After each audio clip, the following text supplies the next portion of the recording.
Bom dia, né? Graça e paz. Bom dia para quem está em casa também. Eu confesso que tocar é mais fácil, pastor. Ali eu já tiro de letra. Aqui eu fico olhando ali o pastor, olhei o Nicolas também, né, no vídeo dele. Eles mantêm aqui, ó, o braço aqui, ó, paradinho. Tinha que ter treinado em casa, viu? A gente vai continuar, nosso devocional é em Gênesis, né? Hoje o texto é Gênesis 9, de 1 a 17. Fala sobre a aliança do Senhor com Noé e, por consequência, conosco, né? Com todos nós.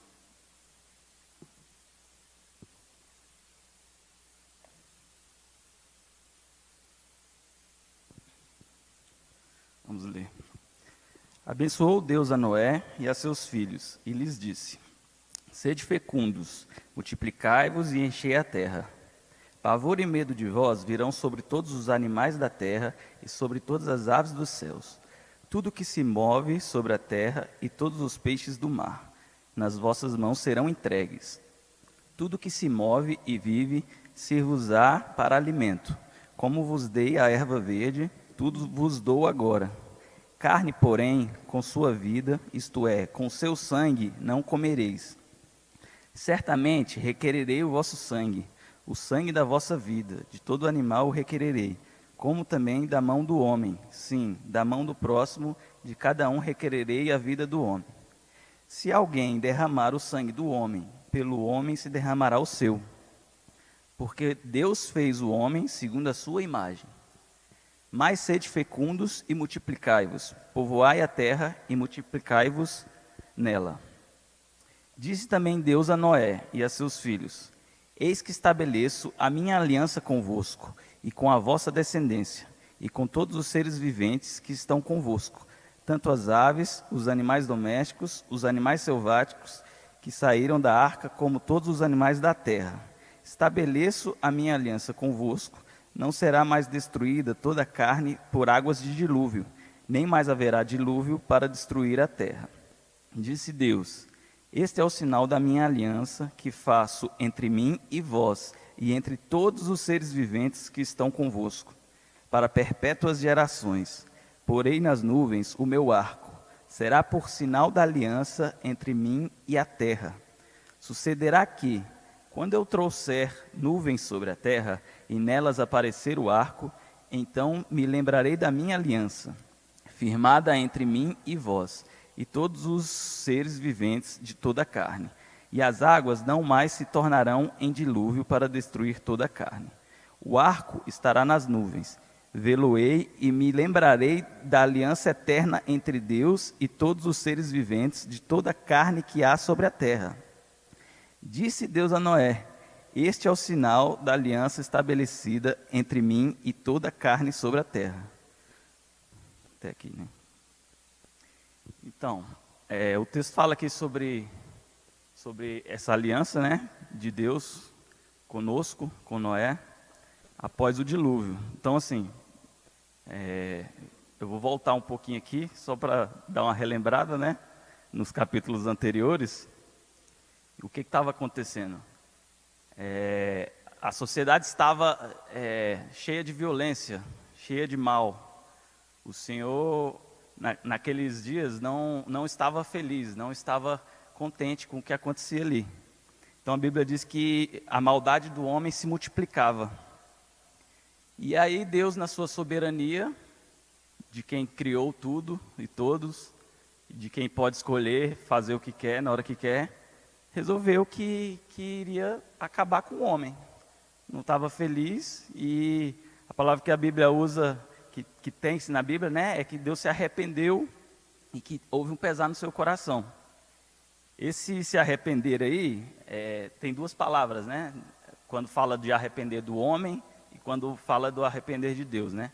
Como o sentimento de Deus é um pouco difícil de se explicar, então o autor, no caso, usou arrepender, mas Deus não se arrepende, né? A gente sabe que não se arrepende como nós nos arrependemos. Mas Deus resolveu que ia acabar com o homem. Porém, a Bíblia fala que Noé achou graça diante de Deus. Então, através de Noé, Deus resolveu ainda continuar esse relacionamento com o homem, né? Então, ele resolveu que ia acabar com todos os homens, mas que em Noé ele ia ainda deixar a humanidade continuar. Então, pediu para Noé que construísse aquela arca, que colocasse ali alguns animais, né? Para que a espécie humana pudesse continuar e assim os animais também. A gente sabe o que veio depois, né? 40 dias de chuva direto, as águas cobriram todos os montes e todos os seres viventes que respiravam morreram, né? Com exceção de Noé. Noé ainda ficou ali, mas depois que as chuvas cessaram, mais 150 dias mais ou menos, né? Esperando tudo baixar, né? Para que ele saísse. E depois que ele saiu daquela arca, ele levantou um altar que foi agradável a Deus, como a Bíblia fala, Deus se agradou daquilo. E aí o texto que a gente leu agora começa aí, né? Depois deste momento, né? Bom, Deus começa falando para Noé, quando ele estabelece essa aliança, o mais óbvio até, né? Que é um princípio para essa aliança. Mas ele começa ali colocando algumas regras. Ele estava acabando com a humanidade, estava acabando com todos os homens, e ele, de certa forma, queria novas relações com novas regras, né? Ele estava dizendo ali para o homem que as coisas tinham que ser diferentes, que a violência não podia ser como era, que um homem não podia tirar a vida do outro, né? E aí ele começa ali, no versículo 1 ali, do capítulo 9, né? Falando que Noé deveria multiplicar, né? Sede fecundos e multiplicai, enchei a terra. Então ali ele estava colocando ali em Noé aquela responsabilidade, né? Então agora é com você, Noé. Vai começar novamente o mundo, nós vamos nos relacionar. E o mais óbvio é isso, né? A primeira coisa que você tem que fazer é povoar a terra. Segue-se Deus falando com Noé que agora os animais teriam pavor e medo do homem, né? Acho que antes isso não era mais harmônico, né? Com Adão e Eva e tal, isso não acontecia. Então todo mundo convivia ali, os animais conviviam. Mas agora Deus estava falando que estaria colocando pavor e medo sobre os animais. E a gente nota isso até hoje, né? Você pode ver que mesmo os animais que nos atacam, que têm força para nos matar, mas eles fazem isso pela ameaça que nós somos a eles, né? Então eles têm medo da gente. Quando a gente tem a nossa presença, eles nos atacam muito por isso, porque para eles nós somos uma ameaça, né? E aí Deus falou ali que o homem ia dominar sobre a terra, que tudo que estava ali, que todos os animais, que todas as plantas, que tudo que estava sob o domínio do homem. Deus estava entregando ao homem, é a palavra que usa, né? No versículo aqui, no 2, todos os peixes do mar nas vossas mãos serão entregues. Então tudo que se move sobre a terra. Então Deus estava entregando ali na mão do homem tudo que se move sobre a terra, todos os peixes do mar. Então tudo estava ali ao domínio do homem. Segue falando também que agora o homem poderia se alimentar desses animais, que também creio que era uma coisa que não ocorria, né? Que a alimentação era mais de frutas e de coisas da terra. E agora Deus estava ali falando, não, agora você pode se alimentar desses animais.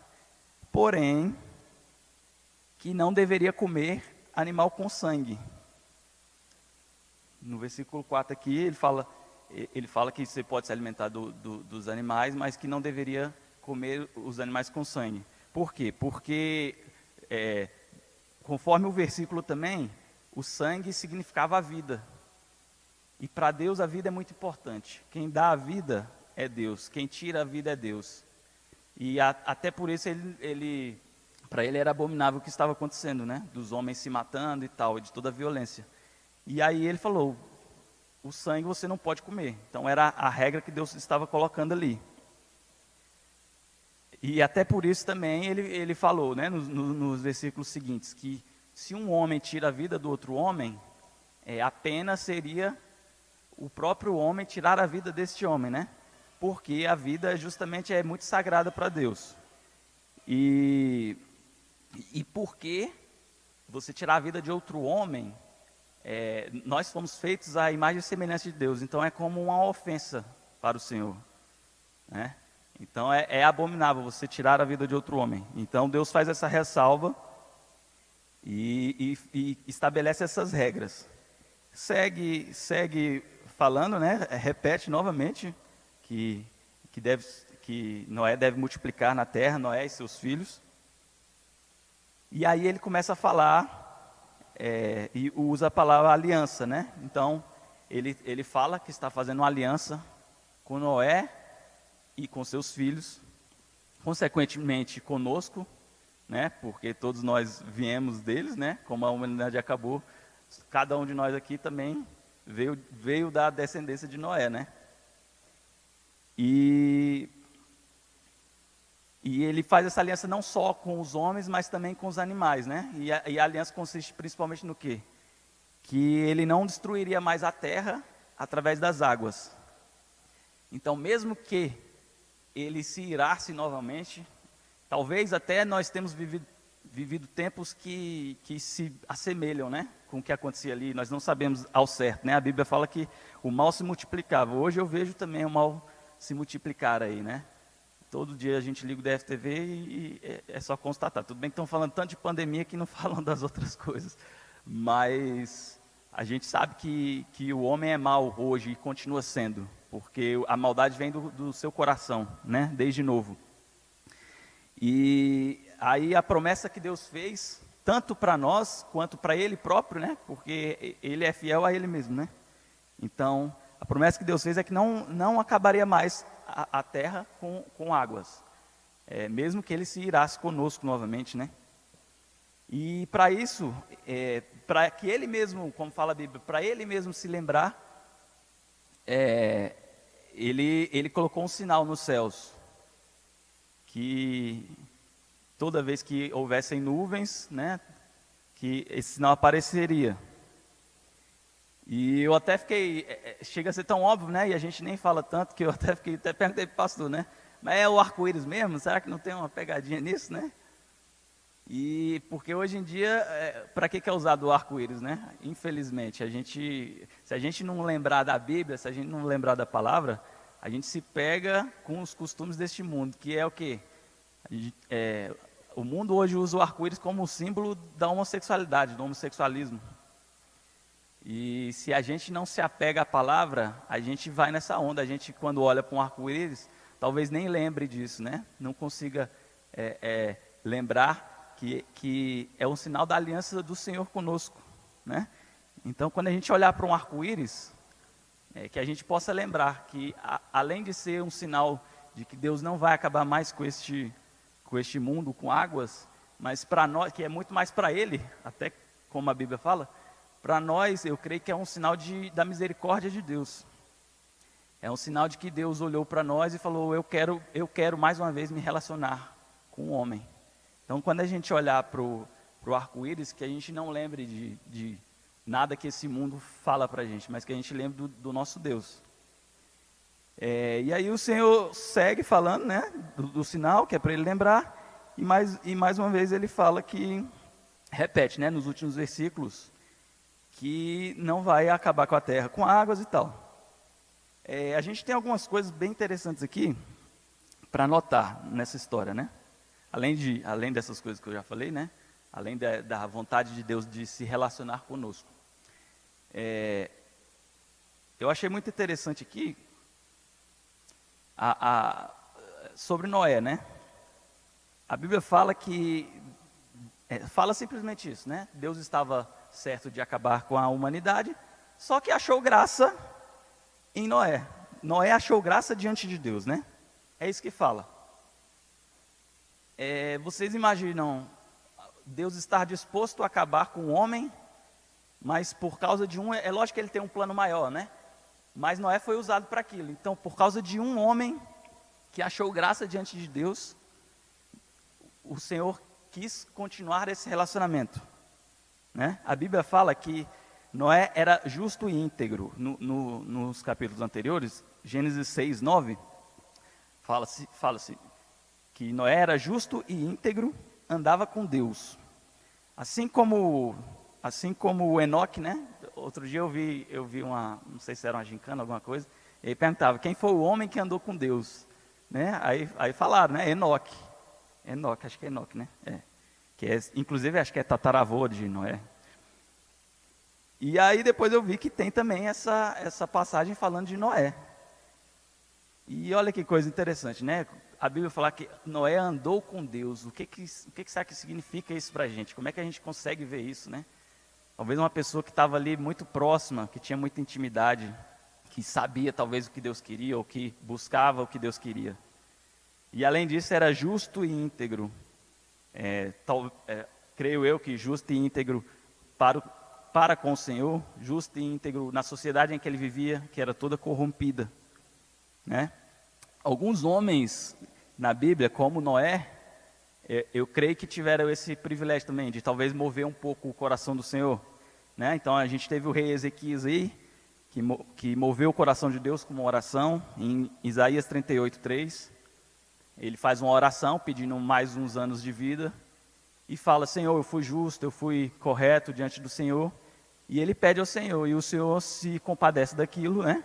E atende ao pedido dele. E ele era um homem justo e íntegro, assim como Noé.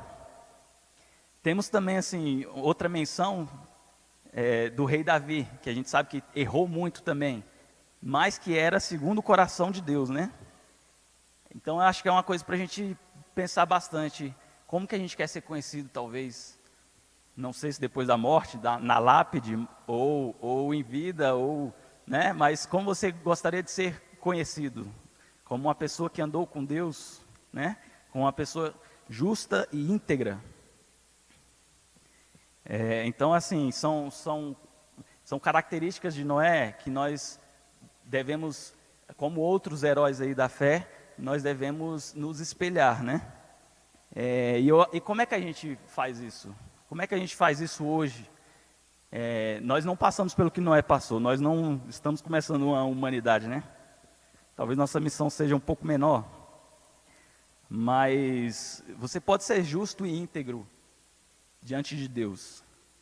Você pode ser justo e íntegro diante da igreja. Você pode ser justo e íntegro diante da sociedade. Você não precisa dever para o seu irmão, nem dinheiro, nem o que for. Então pague o seu irmão, pague o que você deve. Pague o que você deve ao Detran, pague o que você deve ao governo. Paga o que você deve. A gente fala de governo, a gente acha que está sempre nos roubando, né? Mas a lei é essa, né? Então vamos ser certos, vamos ser justos, íntegros. Ah, mas me faltou dinheiro, né? Não, eu não pago, não é porque eu não quero, é porque me faltou dinheiro. Talvez você esteja vivendo num nível que não é para você viver. Talvez ser justo e íntegro seja você reconhecer que você tem que viver com menos. Talvez você tenha que reconhecer que você não está vivendo da maneira certa, que você está envergonhando o Evangelho, de certa forma. Então, uma das coisas é você ser justo e íntegro na sociedade, né? Com as suas obrigações. Seja justo e íntegro com a sua esposa, com os seus filhos. Cuide da sua casa. Cuide da sua casa, viva bem. Viva uma vida simples. Eu creio que Deus não nos chamou para viver uma vida cheia de luxo ou cheia de coisas supérfluas.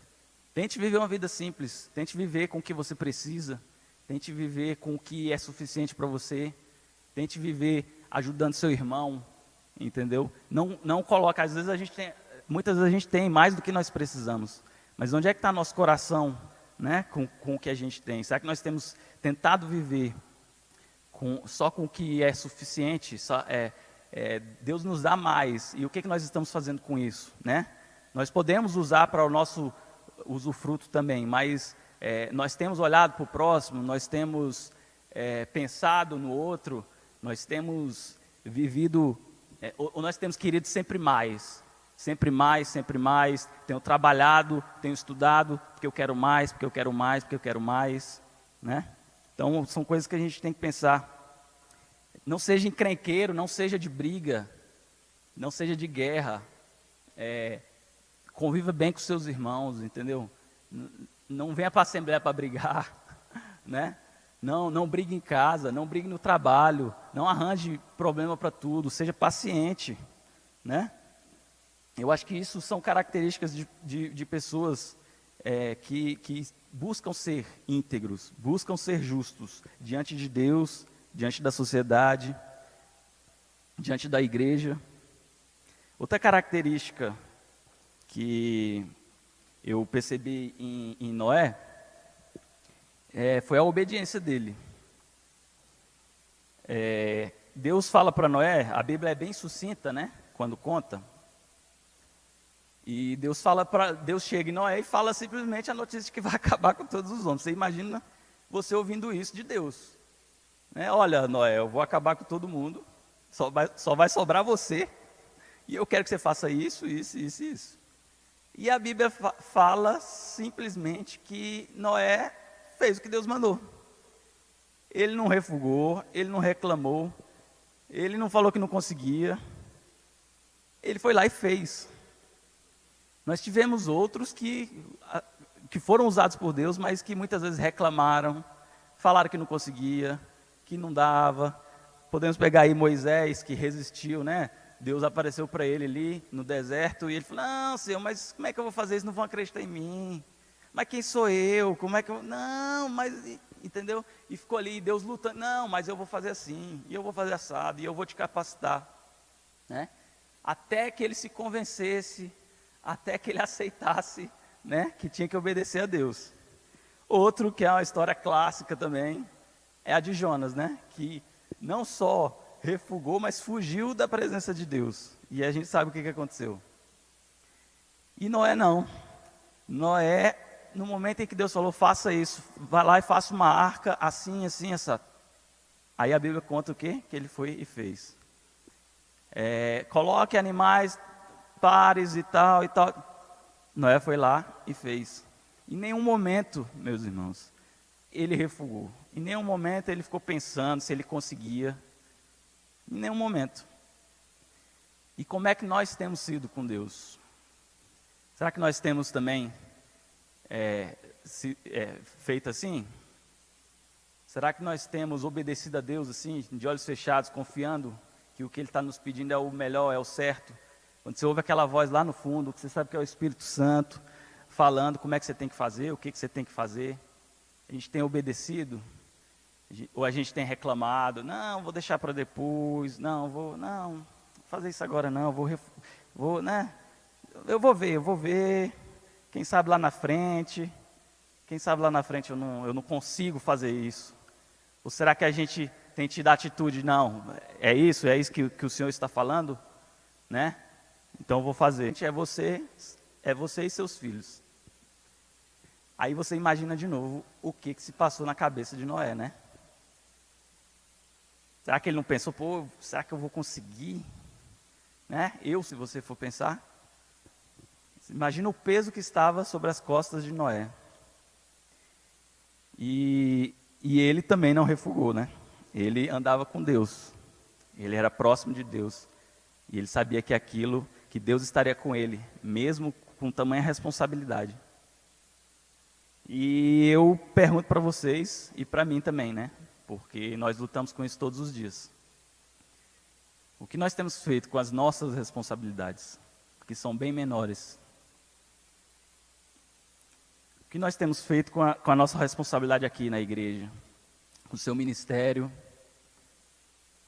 Deus tem te chamado para exercitar um ministério aqui? Ou você está parado? Está deixando para depois? Está falando que a vida é difícil, que tem muito trabalho, que não tem tempo, que não pode, que não dá conta. Ah, mas eu queria fazer tal coisa, eu queria entrar no louvor, mas eu não sei cantar. Estuda, meu irmão, estuda, vai para a aula.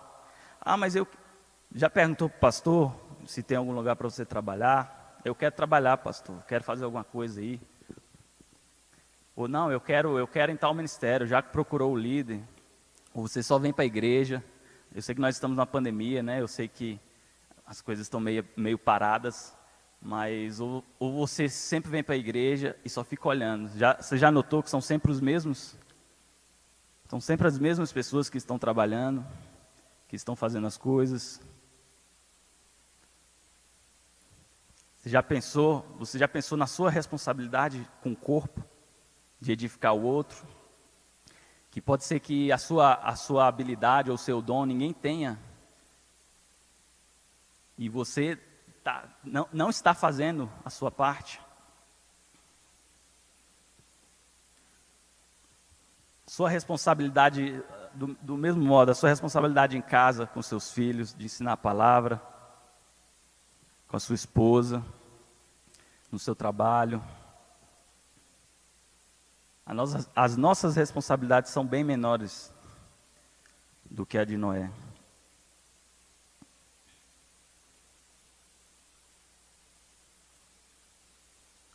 A sua responsabilidade, eu sou o tesoureiro, tá? Mas eu não estou falando isso porque eu sou tesoureiro, não, tá? E nem dando indireta a ninguém.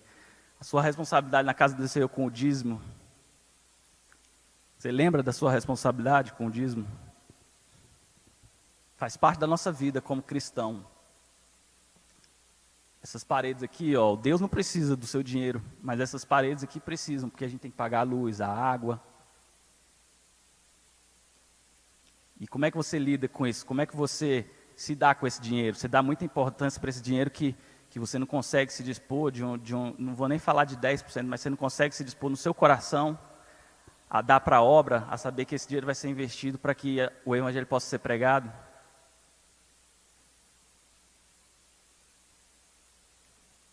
Tudo isso é nossa responsabilidade, tudo isso está nas nossas mãos, foi o que Deus colocou para a gente fazer. O Senhor fez essa aliança conosco, é uma aliança eterna, é uma aliança que não volta atrás, o Senhor não volta atrás.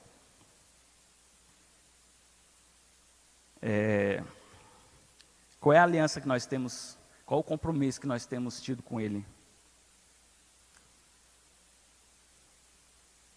Talvez a gente faça muitas coisas, acha que está bem, mas talvez tenham alguns detalhes que você possa melhorar, que você esteja em falta e que você não está encarando.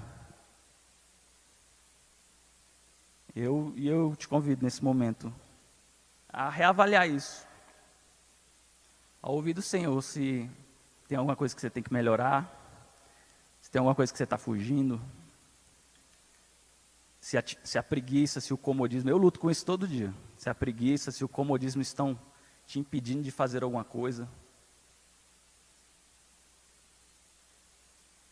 Vamos orar?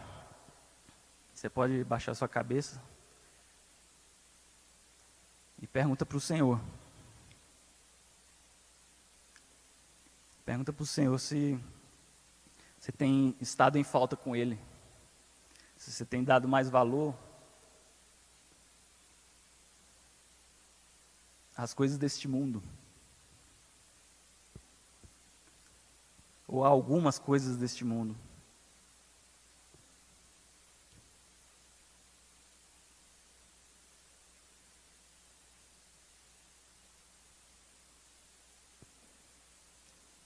Senhor, nós te louvamos nessa manhã, nós te louvamos porque o Senhor nos dá o privilégio de conversar da Tua Palavra, de ouvir da Tua Palavra, de reavaliar nossas vidas, de saber que o Senhor pensou em nós desde o começo, que o Senhor nos ama e quer um relacionamento conosco. Eu te peço que o Senhor possa sondar o nosso coração, o meu coração, e que o Senhor nos mostre o que nós temos feito de errado, o que nós temos pecado contra Ti, o que nós temos seguido um caminho diferente do que o Senhor quer para nós, o que nós temos deixado entrar dentro da nossa mente, do nosso coração, que vem do mundo e que não é de acordo com a Tua Palavra, que deturpa a Tua Palavra. que deturpa o que o Senhor quer para nós, que tira a nossa visão de vida eterna. E eu te peço, Senhor, neste momento, que o Senhor nos dê força para mudar isso, para mudar o nosso coração, para mudar a nossa perspectiva, e que nós possamos ser crentes mais fiéis a Ti, porque o Senhor é fiel. O Senhor é fiel na Tua aliança, o Senhor é fiel nas Tuas promessas, mas nós pedimos que o Senhor nos ajude a ser fiel à Tua palavra, Senhor, a buscar todos os dias a Tua palavra. Obrigado por essa manhã, Senhor. Obrigado porque nós temos a Tua palavra para nos guiar. Em nome de Jesus, Senhor. Amém.